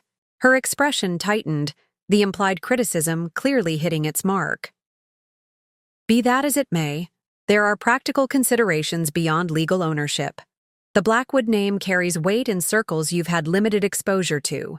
Relationships, cultivated over generations that can't simply be transferred through shareholding percentages. Ah, there it was. The real concern beneath the facade of maternal understanding. Not just the loss of control, but the loss of status, of the social capital Victoria had spent her life accumulating as the matriarch of the Blackwood dynasty. I'm well aware of the power of the Blackwood name, I acknowledged. Marcus made sure I understood both its privileges and responsibilities. Then you must understand that certain arrangements would benefit everyone involved. She leaned forward slightly, lowering her voice as if sharing a confidence. Eleanor, no one disputes that as Marcus's widow, you deserve to be well provided for. A generous settlement, a seat on the board, perhaps even a role in the foundation where your art background would be genuinely valuable. But operational control of the entire enterprise? That requires experience and connections you simply don't possess. The condescension was so familiar that it almost made me smile. How many times had Victoria spoken to me in exactly this tone, explaining the world as if I were a child who needed guidance rather than an adult with my own competencies? What exactly are you proposing, Victoria? She seemed to take my question as encouragement. A restructuring. You would retain significant shareholding, say 20%, with generous dividend guarantees. Richard would resume his position as CEO and board chairman, ensuring continuity that our business partners and the market would find reassuring. You would have a meaningful voice in philanthropic decisions, which I know were important to you and Marcus. The offer was almost insultingly inadequate, yet delivered with such confidence that I momentarily wondered if Victoria truly believed I might accept it. And in exchange for reducing my controlling interest to a minority position, I receive a seat at the charity table? I clarified, unable to keep the incredulity from my voice. Victoria's expression hardened slightly. Along with substantial financial compensation, of course, and the knowledge that the company Marcus cared about remains in capable hands. I studied her for a moment, searching for any sign that she understood the fundamental disconnect in our perspectives. There was none, just the absolute certainty of someone who had never had their authority seriously challenged. Victoria, I said carefully, I think you've misunderstood something essential about this situation. I'm not here to negotiate away what Marcus entrusted to me. I'm here to fulfill his vision for a better, more ethical Blackwood Enterprises. Noble sentiments, she replied dismissively. But business is not a venue for idealism. It requires pragmatism and experience, qualities Richard has demonstrated over decades of leadership. The same leadership that has seen the company fall behind in sustainable practices, that has prioritized short-term profits over long-term stability, that has treated employees as expendable resources rather than valuable assets? I shook my head. Marcus had a different vision, and he chose me to implement it precisely because I'm not bound by the traditions and prejudices that have limited the company's potential. Victoria rose abruptly, the veneer of diplomatic negotiation falling away. This stubbornness serves no one, Eleanor. Richard was willing to be generous despite the irregular manner in which you've claimed control. That generosity has limits. I stood as well, meeting her gaze directly. I appreciate your visit, Victoria, and the opportunity to clarify our respective positions. Please convey to Richard that while I'm always open to constructive dialogue about the company's future, the distribution of ownership is not on the table for discussion. She gathered her handbag, her knuckles white against the expensive leather. You're making a mistake. One you'll come to regret when you find yourself fighting battles you don't even know exist. Perhaps, I acknowledged, but they'll be my mistakes to make. just as these are my battles to fight. Marcus believed I was capable of both. A flash of genuine emotion, something between anger and grief, crossed her face. Marcus was not thinking clearly in his final years. When he was healthy, he understood his responsibilities to family legacy. Or perhaps, I suggested quietly, when he was facing death, he finally found the courage to prioritize what he truly believed over what was expected of him. She had no answer for that, departing with a rigid nod that barely acknowledged my existence. As the door closed behind her, I released a breath I hadn't realized I was holding, the tension of the confrontation leaving my shoulders. I returned to my desk and picked up the framed photo of Marcus, tracing his smiling face with my fingertip. That went about as well as could be expected, I murmured to his image. Your mother hasn't changed. Diane knocked softly before entering, with a cup of tea. I thought you might need this after Mrs. Blackwood's visit, she said, placing it carefully on the desk. I smiled gratefully. That obvious, was it? The temperature in the hallway dropped about 10 degrees when she left. Diane replied with diplomatic understatement. Also, Ms. Sophia Blackwood called while you were in your meeting. She asked if you could call her back when convenient, said it was important, but not urgent. I nodded, making a mental note to connect with Sophia later. Thank you, Diane. Could you also let James Sullivan know that Victoria made a direct approach with a settlement offer? He'll want the details. After she departed, I spent a few moments collecting my thoughts before calling Sullivan. Victoria's visit, while predictable in its purpose, had been revealing in its timing. The fact that she had approached me directly, without Richard present, suggested possible fissures in the unified front the Blackwoods wanted to present. Sullivan picked up immediately. How did it go with the Ice Queen? I outlined the conversation, including Victoria's offer and her parting threat. She was surprisingly transparent about their concerns, less about the money than about the loss of control and status. That tracks with what we know about her, Sullivan agreed. Victoria's primary currency has always been social influence. The prospect of explaining to her peers how control of the family empire slipped away must be particularly galling. She also hinted at battles I don't know exist, I added. Cryptic, but delivered like a genuine warning rather than just intimidation. Sullivan frowned. Marcus mentioned potential landmines in his journal, issues that might surface if Richard felt truly threatened. It might be worth reviewing those entries again. We discussed next steps, including the formal response to the legal letter and preparations for Monday's rescheduled board meeting. As we wrapped up, Sullivan hesitated before adding a final thought. Eleanor, Victoria's direct approach might indicate they're more worried than they're letting on. The legal case against Marcus's arrangements is weak, and they must know it.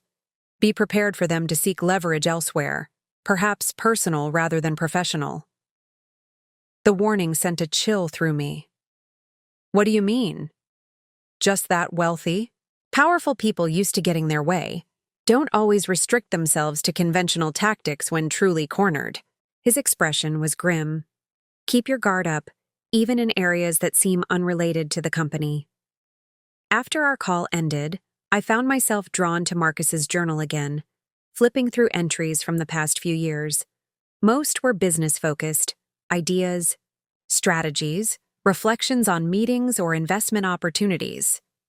But interspersed among these were more personal observations, including assessments of his family members that were remarkably insightful and occasionally heartbreaking in their clarity. One entry from approximately 8 months before his death caught my attention. Dinner at the family estate tonight. The usual performance of Blackwood Unity for the benefit of political connections. Dad pulled me aside afterward to discuss the Singapore expansion, suggested cutting corners on environmental compliance to accelerate the timeline. When I pushed back, he reminded me of Jakarta Zone 9, as if that shared secret somehow obligates me to perpetuate the same mistakes. I'm tired of this moral blackmail. Some legacies aren't worth preserving. Jakarta, 2009. The reference wasn't familiar, but the context suggested it involved something ethically questionable that Richard was using as leverage against his own son. I made a note to look into this further. It might be relevant to Victoria's veiled warning about battles I don't know exist. Later that afternoon, I called Sophia as promised. She answered immediately, her voice pitched low as if concerned about being overheard. "Ellie, thank God. I've been trying to find a moment to call you privately all day."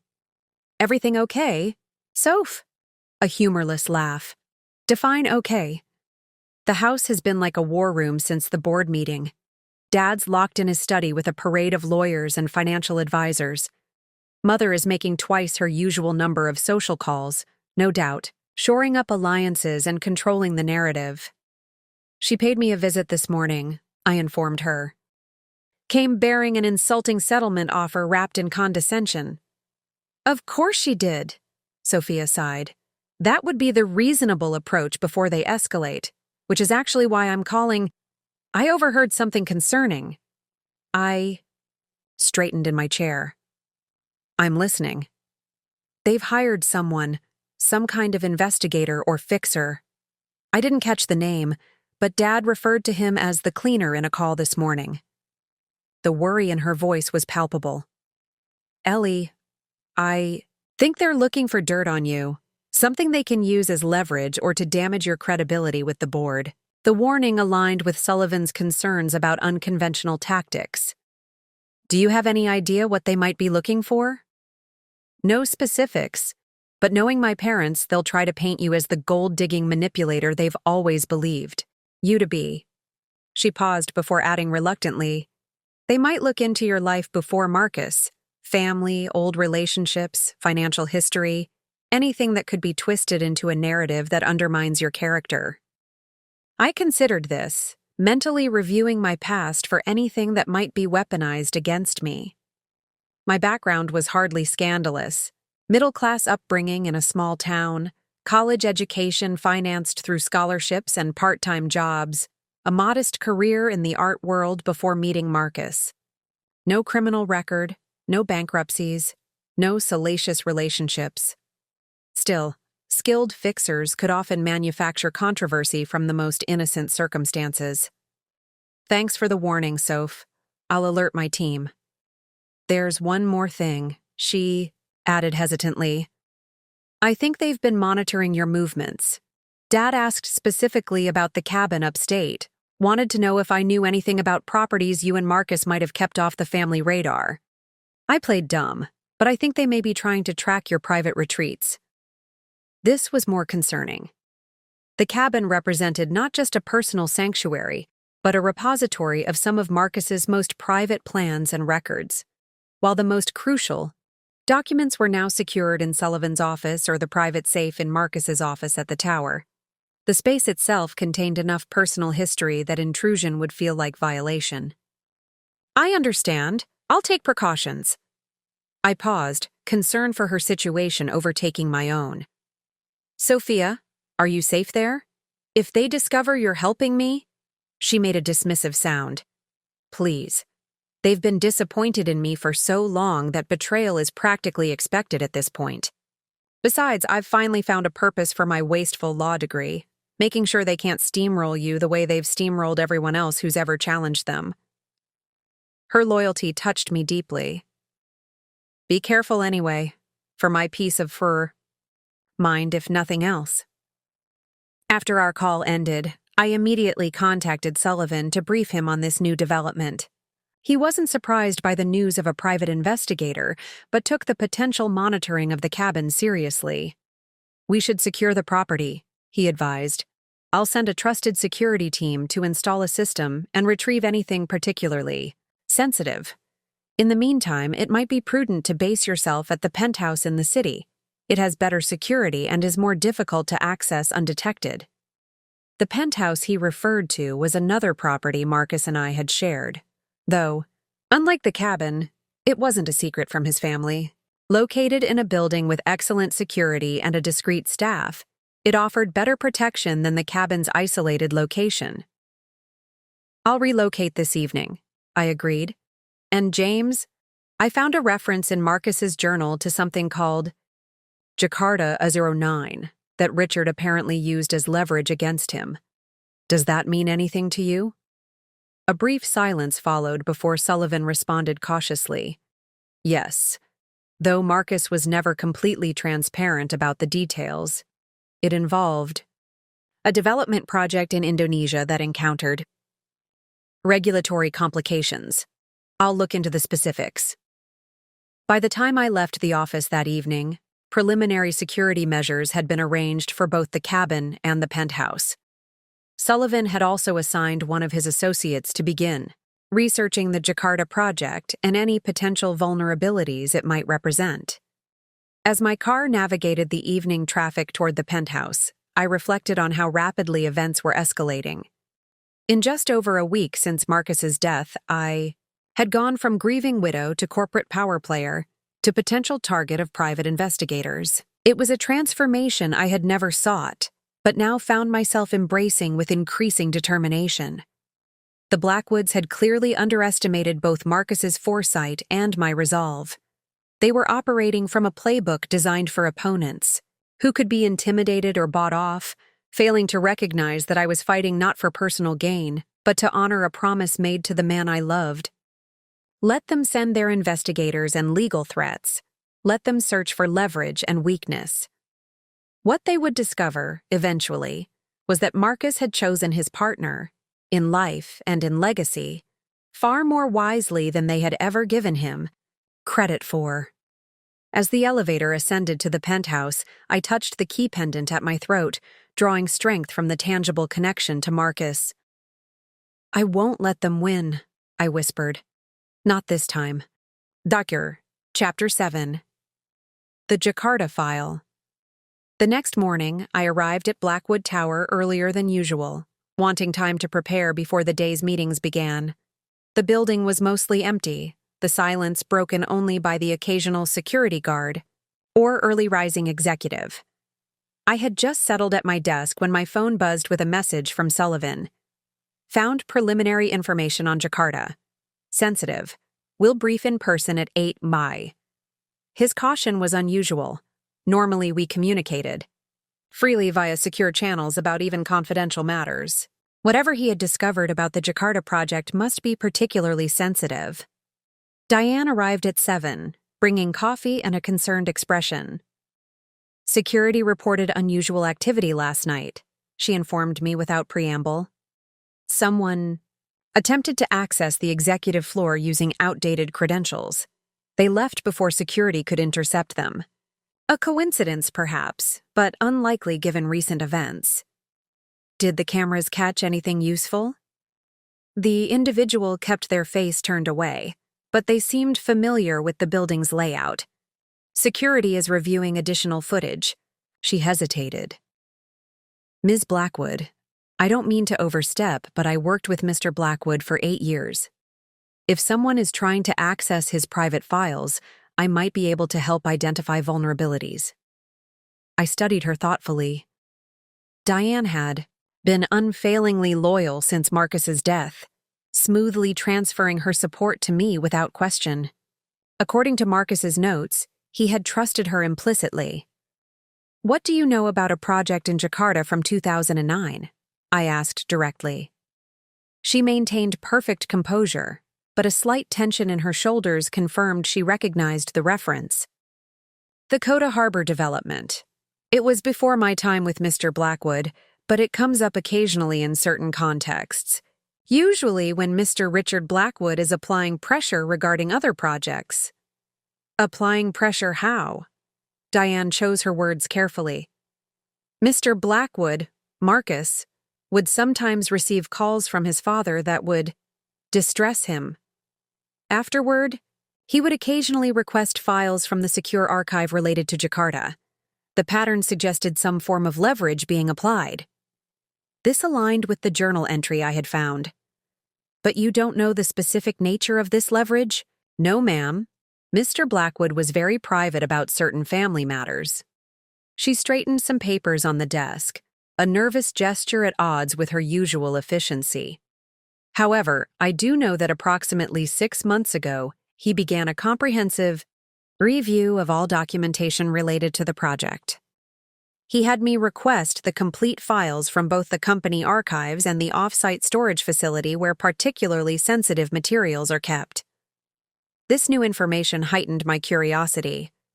If Marcus had been reviewing Jakarta materials so recently, it might connect to his broader plans regarding the family company.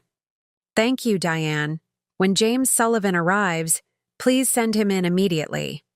She nodded and withdrew, leaving me to ponder this latest puzzle piece. Whatever the Jakarta project involved, it clearly represented a potential vulnerability.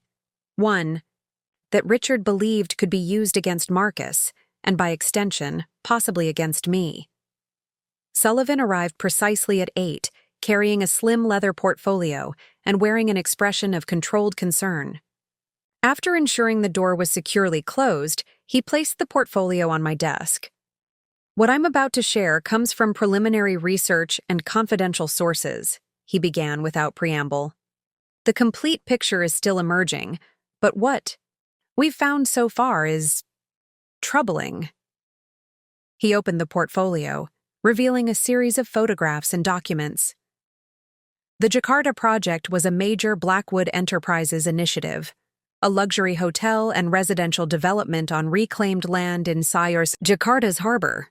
Initial investment of approximately $300 million, projected returns in the billions over 20 years. I examined the architectural renderings, a gleaming complex of buildings that would have dramatically altered the city's skyline. It looks ambitious. It was, and therein lay the problem. Sullivan indicated a document bearing Indonesian government letterhead. The project required extensive environmental permits and regulatory approvals, many of which were problematic, given the impact on local marine ecosystems and displacement of traditional fishing communities. Let me guess, I said, a sinking feeling in my stomach. Shortcuts were taken. Sullivan nodded grimly. According to our sources, substantial bribes were paid to regulatory officials to expedite approvals and overlook environmental concerns. Additionally, local opposition was forcefully discouraged. The euphemism hung in the air between us. How forcefully? He hesitated before answering. There were reports of intimidation, property damage, and at least one suspicious death among community organizers opposing the development. Nothing was ever proven, but the pattern suggests hired enforcers with local political protection. I closed my eyes briefly, absorbing the implications. This wasn't just regulatory corner-cutting. It potentially involved corruption and violence carried out in the Blackwood name. Marcus's role? I asked, dreading the answer.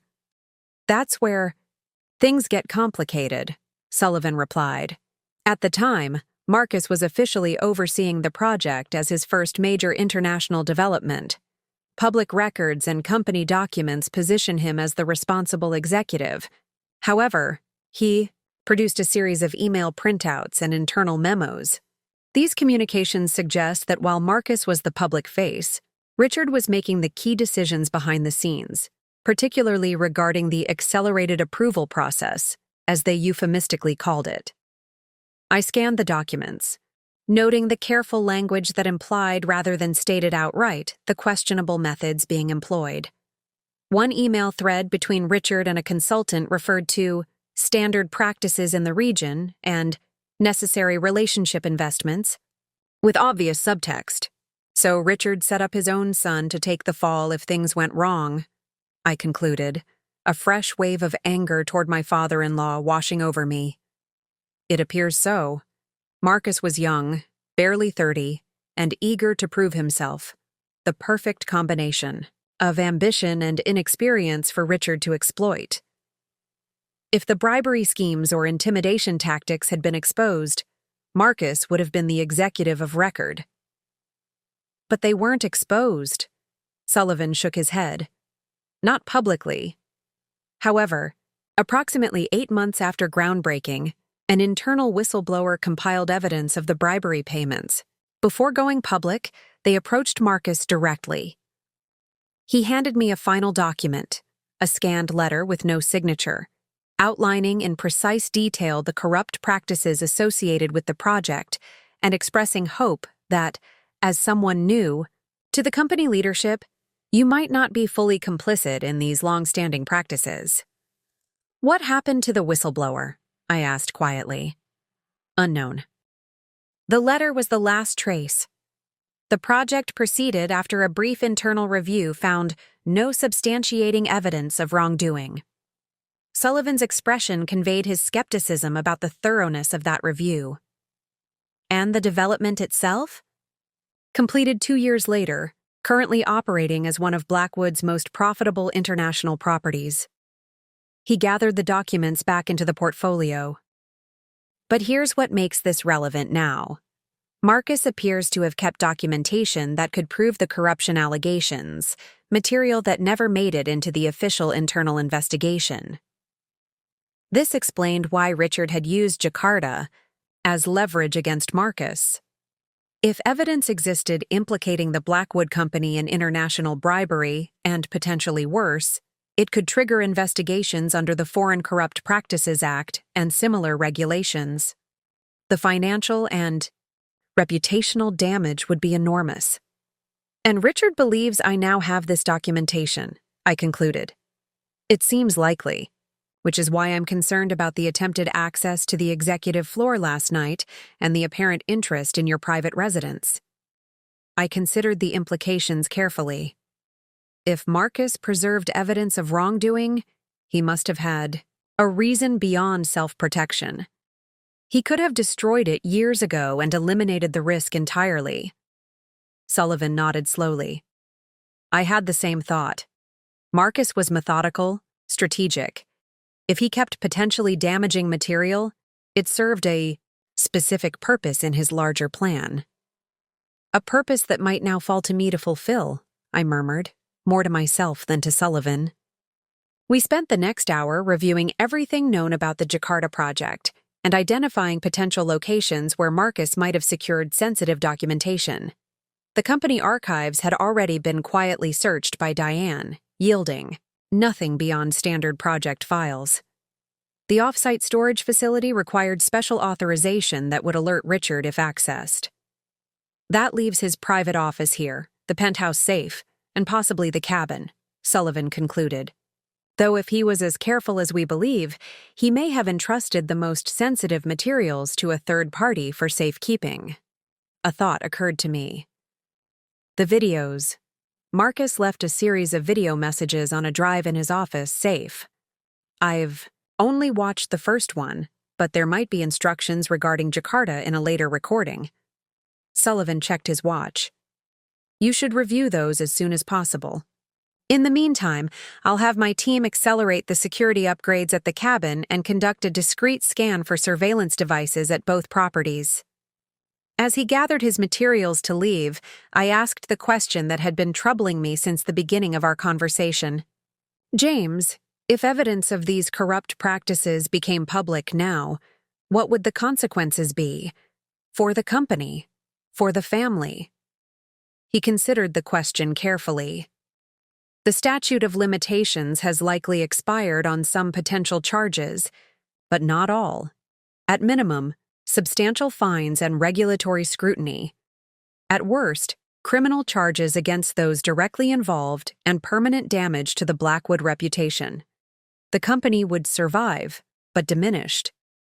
And if the evidence implicated Richard personally, Sullivan met my gaze directly. Then his career would be effectively over, along with any hope of regaining control of the company. Which is precisely why he's so desperate to neutralize whatever threat he believes you pose. After he departed, I sat quietly, processing everything. I had learned the Jakarta revelations cast Marcus's final plans in a new light. His determination to wrest control of the company from his family hadn't been merely about implementing a more progressive vision.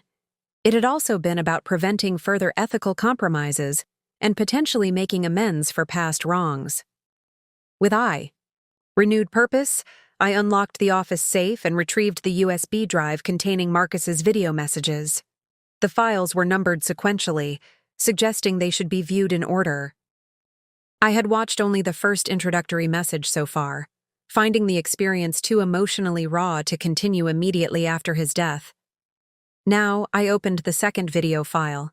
Marcus appeared on screen, noticeably thinner than in the first, recording, but with the same clear-eyed determination. "Ellie," he began, "if you're watching this, you've begun to take control of the company as we planned. By now, you're probably encountering resistance from my family. Legal challenges, perhaps. Personal attacks. This is expected and accounted for in our strategy." His matter-of-fact tone brought a smile to my lips despite the serious content. Even facing death, Marcus had maintained his pragmatic approach to problem-solving. "What you may not have anticipated," he continued, "is the possibility of my father using past company actions as leverage. Specifically, a development project in Jakarta from 2009 that involved practices I'm deeply ashamed of, despite my limited role in the actual decisions." He paused, running a hand through his hair in a gesture so familiar it made my heart ache. I was young, eager to prove myself, and willing to overlook questions I should have asked more forcefully.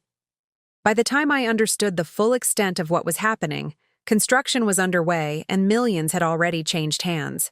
I told myself I was protecting company interests by not exposing the corruption, but in truth, I was protecting myself from embarrassment and potential legal consequences.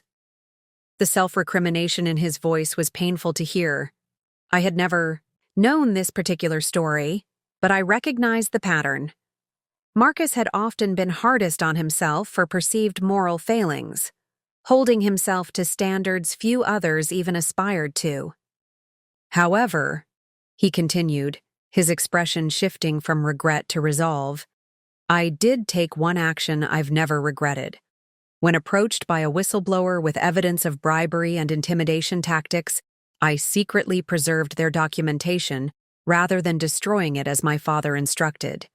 I couldn't bring myself to use it then, but neither could I eliminate the only record of the truth. He leaned closer to the camera, his intensity palpable even through the screen. That evidence is now part of what I call the Jakarta File, a comprehensive record of not just this project, but similar ethical violations spanning decades of Blackwood operations under my father's leadership. I've spent the past year completing this file, documenting a pattern that extends far beyond a single development. This revelation aligned with what Diane had mentioned about Marcus requesting Jakarta materials in recent months. He hadn't just been reviewing old documents. He had been building a case. The complete Jakarta file is secured in a place only you can access, Marcus continued. Not in any Blackwood property or known residence where my family might search. Instead, it's with the person who helped me understand the true cost of moral compromise in the first place. He smiled slightly, as if sharing a private joke. You'll find it with Naomi Chen at the Clear Water Initiative. Tell her the circle is complete. She'll understand. The name triggered an immediate memory. Naomi Chen, the brilliant environmental attorney who had become a close friend during the years she worked with Marcus on clean water projects through the Blackwood Foundation. I had always sensed a deeper connection between them, but had attributed it to shared professional passion rather than shared secrets. The file contains evidence that could significantly damage the company if released publicly, Marcus warned. That was never my intention.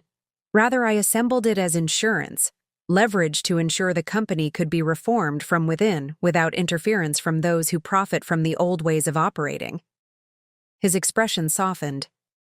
What you do with this information is ultimately your decision, Ellie. Use it as leverage if necessary, but remember that our goal has always been transformation, not destruction. The company employs thousands of people who had nothing to do with these decisions.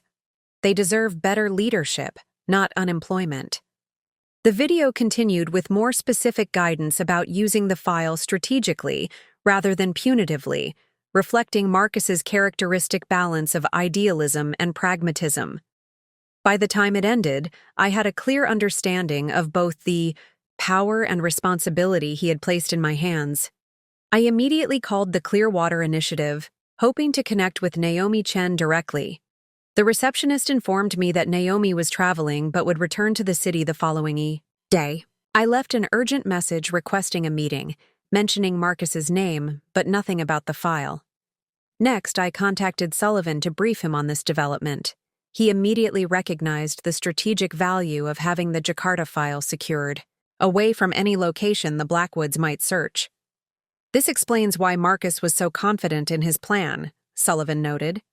With this leverage, he knew Richard would ultimately be forced to accept your control, rather than risk exposure of past misconduct. But using the file as blackmail wasn't Marcus's style, I pointed out. He wanted reform, not revenge. True, but having the option creates negotiating power. It changes the dynamic from a purely legal battle over share ownership to a more complex equation where Richard has as much to lose as to gain by fighting you. We discussed how to proceed once I obtained the file, agreeing that reviewing its contents thoroughly before making any decisions was essential. The evidence might be needed as protection, but could also inform the company reforms Marcus had envisioned. As we concluded our call, Sullivan added a final caution. Be very careful about who knows you're meeting with Naomi Chen. If Richard suspects she has the Jakarta file, she could become a target as well. His warning was timely. Within the hour, Sophia called with news that increased my concern about surveillance and security. The investigator they hired was at the house this morning, she reported in a hushed voice. I overheard him briefing Dad about your movements yesterday and mentioned something about electronic surveillance showing multiple calls to Sullivan. Ellie, I think they may have compromised your phone. The possibility was alarming, but not entirely surprising given the resources at Richard's disposal. Thanks for the warning. I'll have my devices checked immediately. There's more, she continued. They specifically mentioned tracking down someone named Naomi Chen who they believe has sensitive materials. Do you know who that is? My blood ran cold at the confirmation that the Blackwoods were indeed pursuing the Jakarta file. An environmental attorney who worked with Marcus on foundation projects. Listen, Soph, be careful what you say around the house. If they're monitoring my communications, they might be monitoring yours too. Already assumed that, she replied grimly. I'm calling from a coffee shop 3 blocks away using a burner phone. Paranoid maybe, but better safe than sorry. Her precautions reinforced the seriousness of the situation. Not paranoid at all. Keep your distance from this investigation if you can. I don't want you caught in the crossfire. Too late for that, she said with characteristic Blackwood determination. I'm already identified as being in your camp. Might as well make myself useful. After our call ended, I immediately implemented countermeasures. Sullivan arranged for security experts to check my devices and office for surveillance equipment.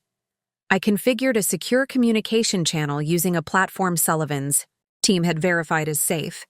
Most importantly, I made arrangements to meet Naomi Chen as soon as she returned to the city, not at her office where she might be watched, but at a neutral location suggested by Sullivan's security team. As evening approached, the sweep of my office revealed 2 listening devices, one expertly hidden in a light fixture, another in the phone base.